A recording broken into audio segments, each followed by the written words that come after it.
ஏறத்தாழ 22 ஆண்டு கால போராட்டம் 2004 முதல் மத்திய அரசால் அறிமுகப்படுத்தப்பட்டு 2003 முதலே தமிழக அரசால் நடைமுறைப்படுத்தப்பட்ட சிபிஎஸ் இன்று ஒழிக்கப்பட்டிருக்கிறது. மிகப்பெரிய ஒரு வரலாற்று சாதனையான அறிவிப்பு இது. ஒவ்வொரு அரசு ஊழியர் ஆசிரியர் குடும்பத்திலும் தமிழ்நாடு முதலமைச்சர் அவர்கள் இன்று நீக்கமர நிறைந்திருக்கிறார். பென்ஷனே இல்லை. ஒரு அரசு ஊழியரும் ஆசிரியரும் இறுதியில் ரிட்டையர் ஆகும் பொழுது கடைசி மாதத்துக்கு பிறகு அவருக்கு ஊதியம் கிடையாது. ₹1 2 ஊதியம் கூட இல்லாமல் வாட்ச்மேனாக நிறைய ஏடிஎம்லாம் வேலை பார்க்குறாங்க. அந்த அளவுக்கு இல்லாமல் ஒரு குறைந்தபட்ச பென்ஷனை எல்லாருக்கும் உறுதி செய்திருக்கிற 50% பென்ஷன் எல்லாருக்கும் என்று கொடுத்திருக்கிற முதலமைச்சருடைய வரவேற்பு அறிவிப்பினை என்னுடைய தமிழ்நாடு தொடக்கப்பள்ளி ஆசிரியர் மன்றத்தினுடைய மாநில தலைவர் என்ற முறையில் பெரிதும் வரவேற்கிறேன். அதோடு 2004 நியமனம் செய்யப்பட்டு இந்த 25க்குள்ளாக பணி நிறைவு பெற்றவர்கள் பணி நிறைவு பெற்று பென்ஷனே இல்லாமல் 10 வருஷமாக வீட்டில் இருக்கிறவங்களுக்கும் கூட ஒரு குறிப்பிட்ட கருணை தொகையாக பென்ஷன் வழங்கப்படும் என்ற அறிவிப்பை மிகுந்த தாயுள்ளத்தோடு அதை தமிழக முதல்வர் செய்திருக்கிறார். அதற்காகவும் எங்களுடைய ஆசிரியர் மன்றத்தின் சார்பாக நன்றிகளை தெரிவித்துக் கொள்கிறோம். மிகப்பெரிய அறிவிப்பு, சாதாரணமான அறிவிப்பு அல்ல, அது மிகப்பெரிய அறிவிப்பு.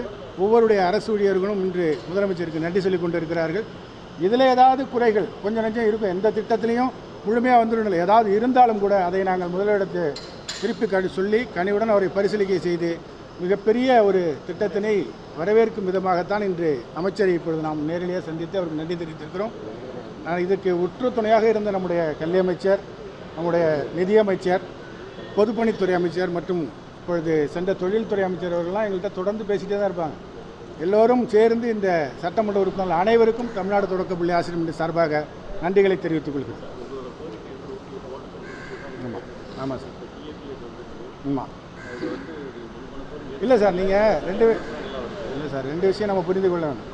சங்கங்கள் என்ன பண்ணால் ஒரு இலக்கை நோக்கி போராடுறோம், இதுதான் தேவை என்று போராடும் பொழுது கிட்டத்தட்ட 22 ஆண்டு காலமாக ஒரு சின்ன முன்னேற்றம் கூட இல்லை. எங்களுக்கு எதுவுமே தரேன்னு சொல்கிறதுக்கும் ஒரு கவர்மெண்ட் இல்லை, எங்களோட பேச்சுவார்த்தை நடத்துறதுக்கு கூட ஒரு கவர்மெண்ட் இல்லை. ஆனால் தருகிறேன் என்று சொல்லி இந்த முதலமைச்சர் ஆட்சிக்கு வந்தார். இப்போ அவர் கொடுத்துருக்கிறதுல இன்று தான் 20 தான் அது முழு திட்டங்களும் என்னென்ன ஸ்கீம்ஸ் இருக்குங்கிறது வெளியாகும்.